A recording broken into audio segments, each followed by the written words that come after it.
Tubaniriza abalabi aba ku channel eno Unique Media mbebaza mwenna abali mu mbeera nga mugamba nti Unique Media gye mubeerako okulaba nga bukimu mukifuna nga mukina okukifuna. Mwenna bafunyeemu ebizibu mbasuubiza nti mubeere n'essuubi nti bijja kutereera. Mukama musabe ajja kubatereeza embeera. Then mwe abafunye ebirungi era fukamira weebaze Mukama Katonda kubanga toyiri wanjawulo nnyo kusinga oyo eyakedde n'akomawo ate waka ntalina kyafunye. Samike ge mannya gange era nga tuba tuzze okulaba nga tubaako kye tusomesa. Program ey'omukulu ono gwe bayita Pastor Mutemo, si Mutemu, Mutemo. Manya abaana bano beegeziwaza baagala okutuuma ebyabwe. Mutemo mo si Mutemu. Buswali bampetako Mutemu, bakuyita Mutemu. So musajja ye Mutemo, Buswali Baswali. Mutemo Pastor Mutemo Baswali. Tuba tuze program twagituuma balenda no gamba golokoka omanyi nali naawe golokoka mulokole Zukuka twagituuma mulokole Zukuka kubanga ebintu ebyogerwako mu kitabo kye yawandiika kibayita The Shadows and Substance of Jesus Christ are the things that declared and prefigured Jesus Christ. Byonna weetaaga kubeera nga ate oba oli awo okutegeera ekkubo ettuufu ly'oba olina okukwata. JS Medical Hubs bagamba nti oba olina kyonna ky'oyagala ekikwatagana n'ekyokujjanjaba, olinamu pressure, olinamu sukaali, olinamu ulcers, agenda bakujjanjaba obeere nga ate ofuna obujjanjabi obulungi because otakikola oyinza okufa munnaaye. Waliwo abalina teachings ezo ezigamba abantu muve ku ddagala, Katonda ajja bawonya. Kituufu Katonda awonya naye ate okujjanjaba weefeeko. So genda wejjanjabe wetusaba Katonda okuwonya. Wagwa ku accident n'ofuna zino enkova ezizimba azijjako sikini ebanga eddawo bulungi. Omukyala ali eyo sikini yakutabukako, olina allergy, olina biki, obeera mu musana, olina ebbugumu likolawo bibanoonyeeko kweza ennamba musawo gyo najja bakwata ate mubeere nga mwogera abe nga akutereeza tusabe Mukama akuwonyeze ddala. Leero tushuutingidde wano ku Chicago. Chicago kafo kayina gardens, kayina ekifo ekya conference ne meetings. Oba olina meetings oyagala okwasaganya akafo kalungi weekali. Then parking yaabwe nnungi, gwalina emikolo osobola okujja n'oba ng'onoonya ku mukulu gwe bayita Jose. Ezo ennamba osobola obbanoonyaako n'oba nga ate obafuna. Ennamba ngenda ziteekawo vidiyo eno ng'eggwa eza Chicago we tuli we tushuutingidde, era lwaki mbayisizaamu nti ebifo bingi otuukawo ne bagamba tolingiza muno kamera. Naye waaba mpadde omukisa naŋŋamba nti yes shootinga ate tuba weebaza. Banoonyeeko bw'alina omukolo gwonna nga onoonyawo ogutegekera kuba obanoonyeeko obe nga ate emikolo gyo gitambula bulungi nnyo. Ekifo kirungi ne security weeri. Omusumba. Yes sebo. Buuza ku bantu. Mukama yeebazibwe. Happy New Year. Mwebale okugondera eddoboozi lya Mukama. Mwebale okuwuliriza ekigambo kya Katonda. Bayibuli egamba nti okukkiriza kujja na kuwulira. Okukkiriza ekigambo kujja na kuwulira kigambo kya Katonda. Kati ate gwe Unique Media kitukola ku Unique Media kwe kulaba n'okukola ki n'okuwuliriza. So mbeebaza kubanga muwuliriza ekigambo kya Katonda ate ekigambo ekyo nakyo ne kifuuka obulamu eri gye muli. Mwebale nnyo, mwebale ddala. Kale ekikuleeza olunaku olwaleero njagala tukwate ku nsonga ya grace fulfillment ne fulfillment. Kubanga bintu bingi nnyo era nkiwa abalokole bali eyo ebweru balina ebibuuzo bingi naye ansa ki ntono ansa ntono olumu gye baddukira okuyambibwa beesanga nga teri buyambi si bonna naye abasumba abasinga babuulira enjiri ebayisaawo ku olwo. Yes. So fulfillment kwabagamba mu ndagaano enkadde twali tulindirira Yesu. Yes. So kiri? Yes. We yajja n'afulfiringa n'atuukiriza. Yatuukiriza ki ekyo? Weebale nnyo Mr. Sami okumpa omukisa guno omulundi gwa kusatu. Weebale okunkyaza gwa kusatu. Ogwasooka ndi debate si gwa kusatu. Weebale nnyo ne management yonna ya Unique Media. Mwebale okubanga mukyaza abasumba sinze zekka. Okubanga mukyaza abasumba abadde nga bajja wano ng'era batuweereza. Era bwe bajja wano nange bampeereza. Naye bakuweereza. Mbeera kungi. Yes, mbeera kunange nsoma. Nagamba ko lumuntu okusoma tekukoma. Naffe tukyasoma. So mbeebaza. Onakuwa leero ekibuzo ky'ombuuzizza njagala kifuuke essomo. Onakuwa leero. Kati nga sinaba kudisikasinga ekibuuzo ekikwatagana ku grace. Yes. Nga mu Luganda bakiyita ekisa. Njagala ndisikasinge ku kibuuzo kino ekya fulfillment. Okutuukiriza mu Luganda. Sami, abantu bangi, abasumba bangi nga babadde basomesa abantu ng'ekigambo kino kya fulfill era nga bakijja wali mu Matayo 5:17 abagamba nti Yesu teyajja kudibya mateeka naye ogatuukiriza. In fact bataako ne bannabbi teyajja kudibya mateeka oba ne bannabbi naye okutuukiriza. Kati ekigambo kutuukiriza ekyo kitabudde ensi yonna yonna Sami. Tekitabudde Uganda yokka, tekitabudde Africa, kitabudde ne America, Europe kibatawaanya, Asia kibatawaanya, Australia kibatawaanya. Abasumba akaseera kano okuva ka Kristo Yesu bwe yafa kati myaka 12+. Ekigambo kimu fulfillment to fulfill kikyabatabula. Kyeki? Kyova olaba bakyali mateeka. Kyova olaba bawakanya naffe betujja wano tusomesa. Era bikuba ne bagamba omusajja asomesezza ki nabbi wa bulimba wa sitaani poza ava magombe naye nga okutegeera ekigambo kino kwe kuleesa obuzibu. Kati leero nsanyusa nnyo kubanga kyobuleese. Ekigambo fulfillment njasooka mpeka example nga sinaba genda mu Bayibuli. Kansooka mpeka example ez'obuliwo ez'omu bulamu buno bwa bulijjo. Awo tubeere nga tugenda mu Bayibuli. Awasookera ddala kampa example live kati tusonda sente za kamera. Twagala Unique Media efune ekifaananyi ekirungi amaloboozi gaveeyo bulungi. Onakuwa leero amaloboozi gwali gatusumbuwa era oteesemu sente ennyingi nkwebaza. Oteesemu sente ennyingi nga ndaabwe nti nga sente zigenda ku mobile money zigenda wali nzira gye sente nga zigenda sinze nzikuba oziteeseemu. So twagala kugula kamera obukadde bw'essente obwo naye ku admin wali ku WhatsApp group yaffe twakoze yagatesewo omwaganya nti aba pledging bakole batya ba pledging era nze omu ku bantu abaze nti pledging nagambi ndyatekawo sente bweziti abaliyo bakimanyi. Kati awo na pledginze nakoze suubi nakoze promise mu biki mu bigambo naye kati okutuukiriza n'essaawa eno sinaba kutuukiriza kwe kusasula okwata sente ezo zineyamye nenziwaayo zigule kamera. Awo bagamba nti batosasula ntuukiriza obweyamu bwange ntuukiriza obweyamu bwange nga nguze nga ntese sente ezo neyamye.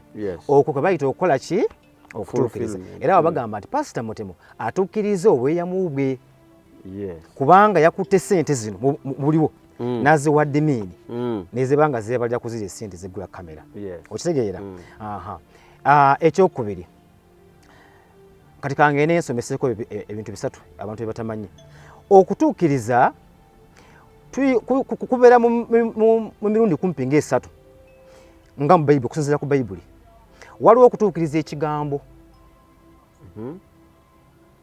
ekigambo kyogeddwa oli najja n'akituukiriza. Ayinza okubeera yakyogedde ng'akituukiriza oba omuntu omulala n'akituukiriza. Waliwo okutuukiriza standard. Ng'eri standard si kigambo naye standard eri ebadde ekyabulamu, ebadde half baked. Naye mu kutuukiriza wano waliwo ekikyuseemuuko. Tufunye ekyomuwendo ekisinga kirekezo kye twalabye. Kiba kitegeeza nti okutuukiriza awo mu standard yawo mu level ya standard nti wabeerawo enkyukakyuka ntuvudde ku kiri ekitono ennyo ne tugenda ku kiri ekisukkulumye okutuukiriza. Waliwo okutuukiriza ekifaananyi, waliwo okutuukiriza nga tukutte bifaananyi. Nti saawa eno nawako ekizampo y'omuyimbi ngoma nti omuyimbi ngoma tukutte ekifaananyi kye naye bamulanza agenda kuyimbira ggulu. Naye saawa eno nga tanaba kujja mu Desemba kubanga tuli mu Jaani nga tanaba kujja tukutte ekifaananyi. Naye ngoma wajja mu Desemba aba atuukiriza. Babadde nga balindiridde ngoma nga bakutte kifaananyi. Naye kati ngoma muyinyazi n'amagulu ameka? 2. Ayimiridde mu ggulu. Ebifaananyi gye bibadde nga gyebiri. Kati ayimiridde mu ggulu n'amagulu 2. Awo tugamba nti atuukiriza. Ali ggulu ali ku performance. Awo aba atuukiriza. Wabaddewo kifaananyi naye kati yenyaze the reality etuuse. Eri ebadde picture etuuse. Kati na wano mu Bayibuli bwekito bwe kiri Sami. Era nakoze study yange era nsaba ompeeko obudde kubanga era ojja kumpa obudde mu lusajja mulungi ogaba obudde. Nsaba ompeeko obudde ntemeteme study yange gye nakoze. Olunaku lwa leero Matthew 5:17 omuntu agiwulira amakulu gaayo aleme kuddamu okubuuza ebibuuzo ku fulfillment, aleme kuddamu okukwata kwa etteeka eryo. Naye nga sinaba kusomesa kuyingira mu Bayibuli n'okusomesa study yange gye nakoze, njagala mpite kilasi yange. Sibantumira ba followers bana abakristaayo general, bantumira pillars basomesa. Bantumira basomesa Katonda. Yantuma nsomese abasumba. Nga ina abasomesa abasumba bagenda kusomesa abagoberezi. Era saawa zakati attention yange, focus yange eri ku musumba. Buli musumba yenna ali ku channel eno oba agenda okulaba video eno after, njagala abeere nga awuliza ebigambo bino. Naye nga sinaba kusomesa, njagala kuyita klasi yange. Oyina kilasi? Nina kilasi gye nsomesa. Sami ebintu biri serious. Sami asese.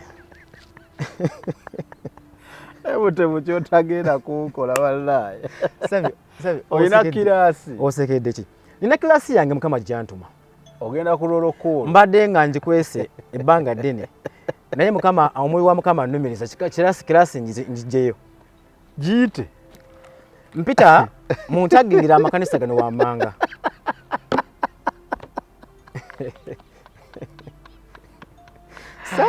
Sami. Mutemo. Tuli ku kitabo kino Sami. Omusumba. Esebo. Yita. Kilasi yange yino. Bebana banga abasomi. Oli kulolo ko. Benjagala babeere mu class. Ngera njagala video eno nebanga tegenda akaddiwa. Nga agisanze. Abeere nga yemanyi nti yono. Kati bano bempita, klasi yange gye bempita. Sigamba nti yeweddeyo klasi yeno. Wabula they just representing the rest of the class of the class. Bebana abali mu Kampala extra. Abalina eddoboozi, abalina influence, abalina TVs, abalina abasomyeko, abakoze erinnya nga be klasi yange bagende basomesa abaala. Era mbadde nsaba kakkane wansi. Bagamba nti omuto akola ati akuba engoma. N'omuto akuba engoma.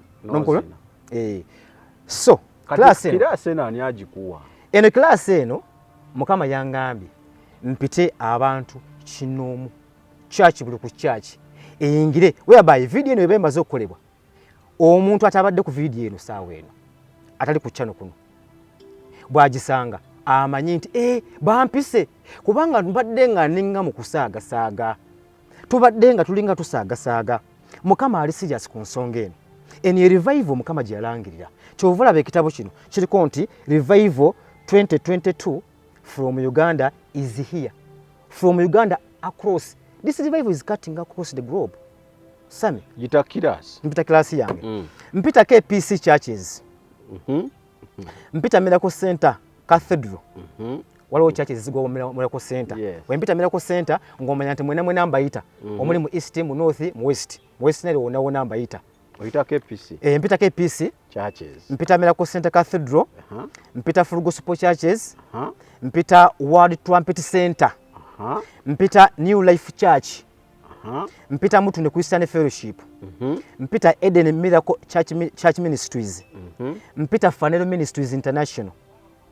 Mpita Triple Blessing Church ya Pastor Mukisa ujimanyi? Mpita Christian Focus Center ya Pastor Chiganda. Mukisenyi. Mpita Christian mpita Glorious Church na yeyo kansoka enjireke church eteredde.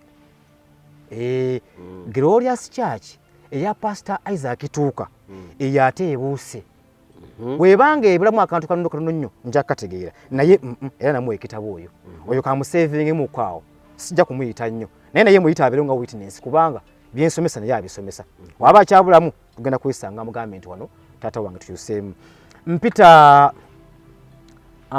Fanelo Church njise njise ya Pastor Apostle Grace Rubega njise. Mpita Covenant Nations Church oyo jimanyi mwiniyo ya Patience Lwabogo. Mchala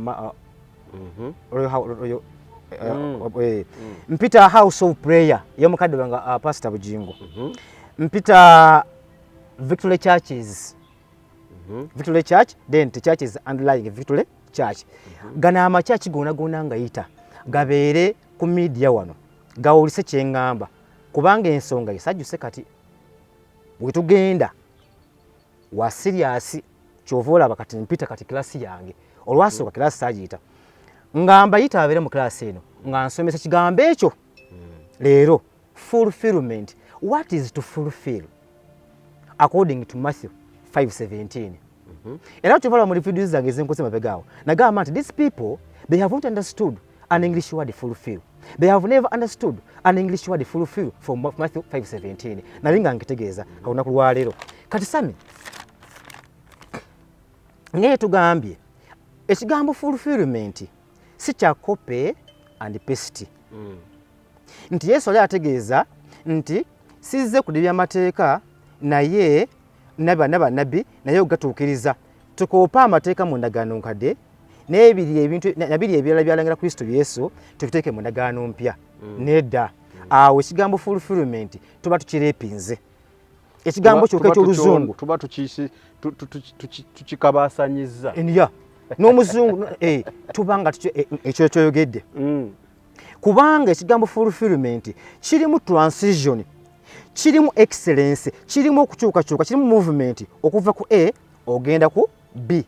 Ngerawo nga bwe ngambye nti kibale kigambo ayambadde omubiri esente nzireese nasuubiza sente esente nzireese.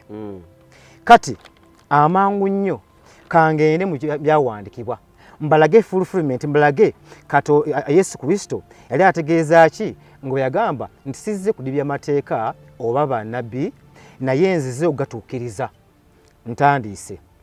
Yali ategeeza ki? Yali ategeeza ki ntandiise kati mpa example kati njagala ngene mu examples baleke bakitegeere. Kati ntandiise eri mu ndagaano nkadde Prophet Isaiah yalaba mu kwolesebwa ng'omwana azaalibwa omukyala ali virgin omukyala mbeera yalaba bulabi mu kwolesebwa ekyali kigambo ekitanaba kutuukirizibwa bakawulidde. Prophet Isaiah yalaba omwana azaalibwa Isaya 7:14 naye nga azaalibwa omukyala embeere. A child is born, the child shall be born, the virgin shall give birth to a son. Isaiah 14. Isaiah 7:14. Isaiah 7:14. Akiraba eri mu spirit. Isaiah 7:14. 7:14. Okay. Isaiah 7:14. Akiraba bulabi. Tekinaba kubeerawo naye yeebase alaba alinga aloota alaba era bwe yazuuka n'awandiika ku kitabu ne focus scripture n'awandiika eyo scripture n'agamba the virgin has birthed a son. N'akikubawo tebinaa kubeerawo bw'awandiika n'efuuka scripture. Okutuukirizibwa kuliwa? Mary azaalibwa. Mary amawulire gajja nti alina nti ajja kufuna olubuto. Olubuto lwa Mwoyo Mutukuvu luva wani? Omwana azaalibwa. Mary yali virgin. Awo okuzaalibwa kwa Yesu Kristo n'abanga Mary ne Kristo Yesu ababiri abo, omwana ne maama nga batuukiriza kino Isaiah kye yagamba okukutuukiriza. Kyova olaba mu Matayo ensuula emu olunyiriri 22-23 Matayo alikodinga ng'agamba nti kyekiri kye bayogerako nti omwana alizaalibwa anyonyola nti kino eky'okuzaalibwa nti Mary virgin ono okuzaala omwana ono kyekiri Isaiah kyayogerako kituukiriziddwa. Isaiah kyayogerako kituukiriziddwa mu 7:14. Mu 7:14 okay. Matayo akirikodinga eno Matayo emu 22-23 nti ekyo kye bayogerako so that it might be fulfilled which was spoken of prophet Isaiah when he said that a virgin shall do what? Birth a son. Kituukiriziddwa. Ekyo kye bayita okutuukiriza. That is fulfillment. Tugende era awo tuba tuddayo wali sajja kudibya mateeka oba bannabbi naye okutuukiriza. Bw'agamba ati bannabbi okutuukiriza ebigambo bya bannabbi bino bye baalabanga bino. Sajja kubijjawo naye najja kutuukiriza ebyo oba ebyawandiikibwa n'ebyayogerwa. Era ekyo kiri mu Matayo 2:6 nakoze sitadde bulungi. Kiri mu Matayo 2:6 olunyiriri 5:6 abantu muwandiike Matayo 2:6 olunyiriri 5:6 lugamba nti this was done, kino okubeerawo kyaliwo kirooke kituukirizibwe, ebigambo bya scriptures ebigambo bya bannabbi birooke bituukirizibwe. This was done so that the scriptures of the prophet might be fulfilled. Ye Matayo 2:6 5:6 so that the scriptures of the prophets might be fulfilled. Kati wano Yesu bw'agamba nti sajja kudibya mateeka ne bannabbi naye okutuukiriza, ali kugamba nti okujja kwe atuukiriza ebigambo bya bannabbi biri baayogeranga. Kyova nze mbijjeyo tulabe nga abituukiriza. Ekigambo ekyokubiri Yesu oli mukutulaga example ey'okutuukiriza okutuufu ebyatuukirizibwa. Kijjayo amakulu aga this English word fulfillment. Tusookedde ku ekyayogerwa Isaiah mu Isaiah 7:14 omwana the virgin alizaalibwa ng'azaaliddwa virgin. Eno mu Matayo 2:1 Yesu n'azaalibwa. Mu Matayo 1:2 ne balaga nti Yesu akuza azaaliddwa ng'azaalibwa Mary eyali embeerera. Eyo fulfillment. Eyokubiri kibadde ekigambo kyambadde ennyama. Eyokubiri balaba omwana azaaliddwa naye omwana ono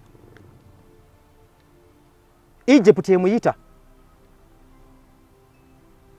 Katonda ayita omwana ng'amuyita agende Egypt.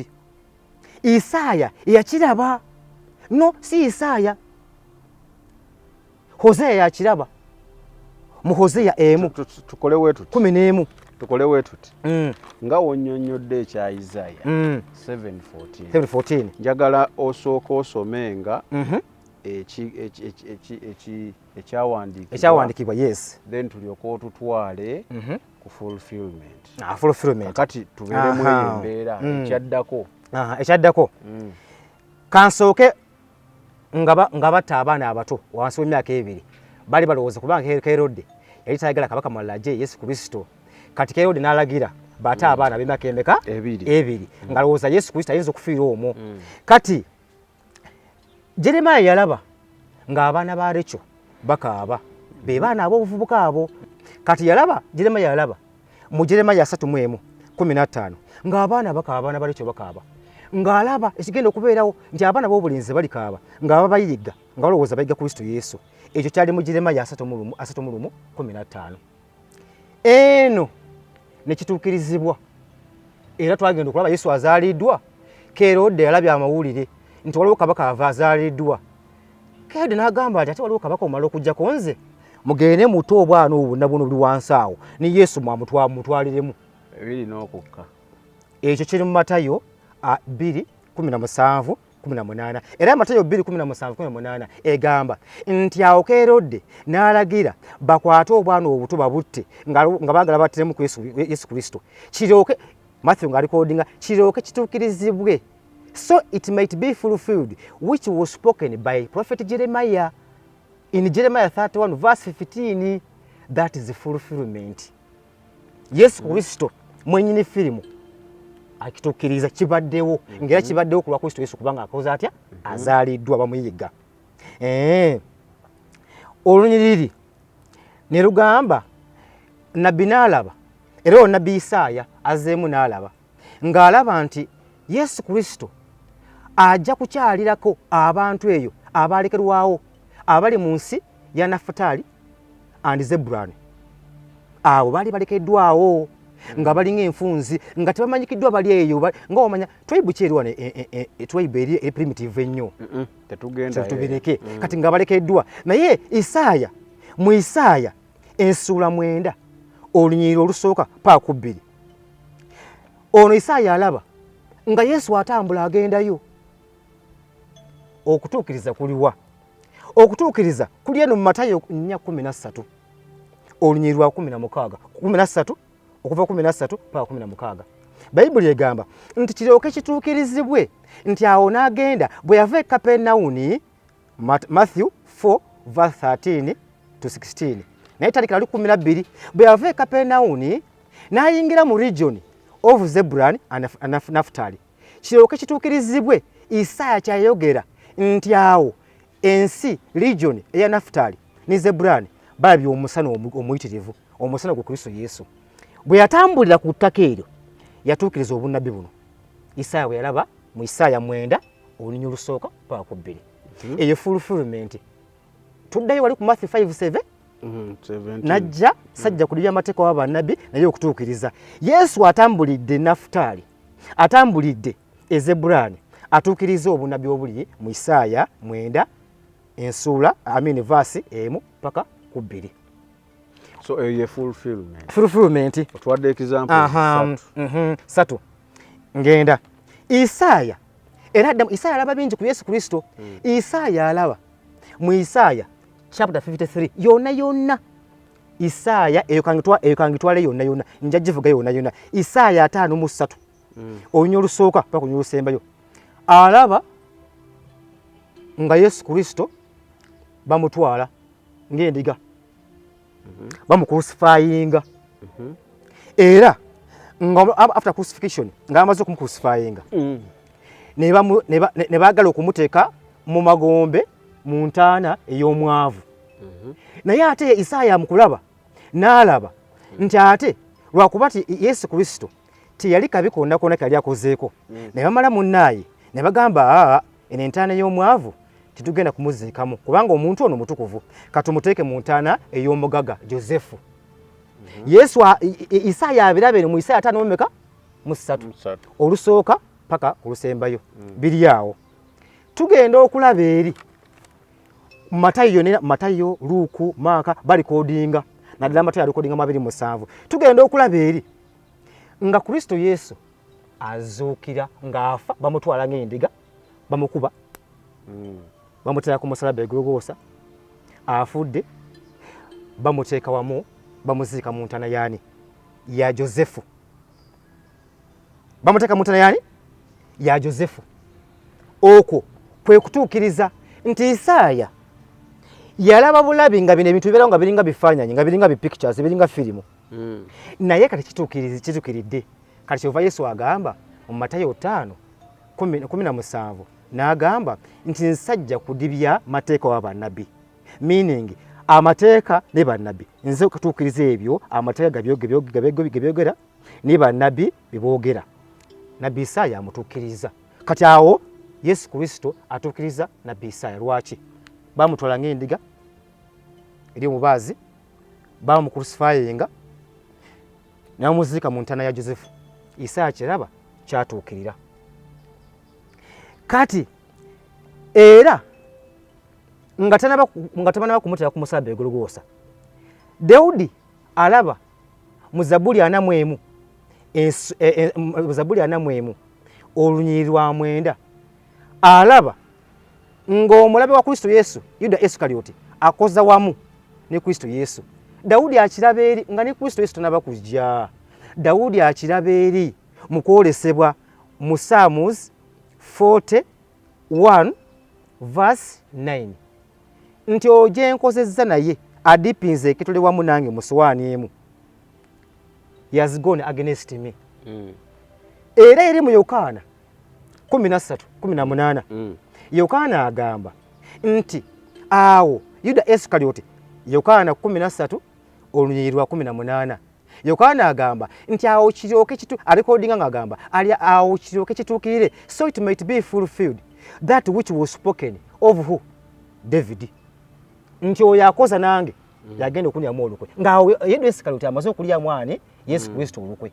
Kati ono eno kyeraba ono Dawudi kyeraba mu Psalms 41 verse 9 kituukirizibwa nga Yuda Isukalioti amaze okulyamu Yesu Kristo olukwe. Kale kakati mbadde kukongerayo okwo. Yes. But basically, yes. Kyogezaako tulaga is what fulfillment means. Era tukitegedde nti fulfillment kwe kutuukiriza ebyo ebyayogerwa oba ebyawandiikibwa. Aha, ebyo ne bannabbi. Ebyabannabbi. Katugende ku mateeka. Nga tetunavaawo. My question is, bano be wayise mu lekica. Yes, sebo.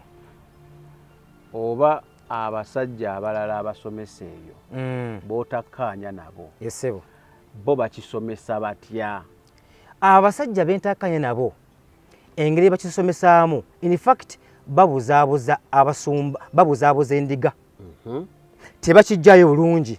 Batya? For example, akeera ku makya mu Samoni emu ku Sande n'agamba nti Nabbi Isaaya yalaba Kristo Yesu ng'attibwa ku musalaba, era n'amulaba ng'aziikibwa mu ntaana ya Josefu. Era Kristo Yesu n'ajja n'atuukiriza ekyo Isaaya kyakola ki kyalaba. Awo akitegedde bulungi. Naye bw'omugamba nti ate etteeka erya fast foods yalituukiriza, omwe kyagamba agamba ati eri kyaliwo. N'omugamba tugambe Yesu yatuukiriza ebyannabbi bye baayogera n'amateeka. Awo n'avaako. Ne kiraga nti abasumba bano basoma era bategeera in parts. Beetaaga basoloze ebyo bye basomye mu parts balyoke bafune ekyawamu. Because kyemmanyi kiri beekuba entama. When something is fulfilled, yes, ekyo kiwedde. Kiba kiwedde. Kati balyaganaaga. Leero akkiriza nti leero, for example, kankuwa example endala. Oli akkiriza bulungi nti Abrahamu yali nabbi. Okusinziira ku Genesis 2:7. Abrahamu yali ki? Nabbi. Era nabbi oyo bannabbi bonna bonna nti Yesu Kristo agamba mu Luka 2:4 nti bannabbi bonna bonna balangirira bamulangirira. Ninga mulimu ne Abrahamu. Kati bw'amala otegeera ekyo n'agenda n'akola ebintu Ibrahimu bye yakola, ng'ate amaze ogamba nti bannabbi bonna bonna balangira Kristo Yesu, era byonna byonna bye bayogerako Kristo Yesu yabituukiriza. Naye nga yerabidde nti Abrahamu naye nabbi, yerabidde nti Malaki naye nabbi, ate n'amala akola ebintu bya Malaki. Wembuukiza ekibuuzo ku media, kuno Unique Media olunaku lwayo nembuuza ekibuuzo ne ŋŋamba omaze okusomesa abantu n'obagamba nti Kristo yajja kutuukiriza amateeka n'ebyo bannabbi bye baasomesanga oba bye baayogera oba bye baalabanga. Ate n'omaana otuleetera Malaki n'ogamba oti mukole ebintu bya Malaki. Musumba oli agganaaga, oli mubbi, oli muyaaye, lwaki oli ku kituuti? lwaki tobeera consistent n'amazima amazima gafulowinga nga nze maze okugamba nti bwe mala okwogera ne ngamba nti Yesu Kristo yatuukiriza abaana be bonna bonna yajja kutuukiriza abaana be bonna bonna sisobola kwogera ku Malaki ne ngamba nti mukole ekintu kya Malaki sobola kuyimirira mu kyaki ne ngamba nti Malaki 3 olunyiriri lwa 10 mulete mu 10 wabula ngende ebuziba n'empuliza pasita Mutemo n'otegeera nti naye Kristo Yesu wabanga yatuukiriza amateeka era nga bw'atuukiriza ebyo baana be balaba ne bye bakolanga atuukiriza atya Malaki 3:10 ekyo mu kyaki amakyaki ago g'ensomyi ago oyinza okuweta kibooko n'okuba abasumba kibooko nga bagamba nga tebakimanyi abasinga obungi n'abakimanyi ekintu ekyo bakisirikiridde lwaki kubanga bafunamu sigamba nti abantu tebamanyi ekigambo fulfillment bakimanyi sami nedda abantu bano ekigambo fulfillment bakimanyi abamu naye bakituulidde we banakijjayo batidde ki batidde nti we banaavaayo ne bakisomesa nga nze bwenkisomesa atoddayo kuyita Malaki toddayo kuyita Malaki toddayo kuyita Musa toddayo kuyita Aburahamu toddayo naye tebasobola kwisomesa nga nze bwenkisomesezza kubanga bamanyi nti Aburahamu eri yali prophetic event eri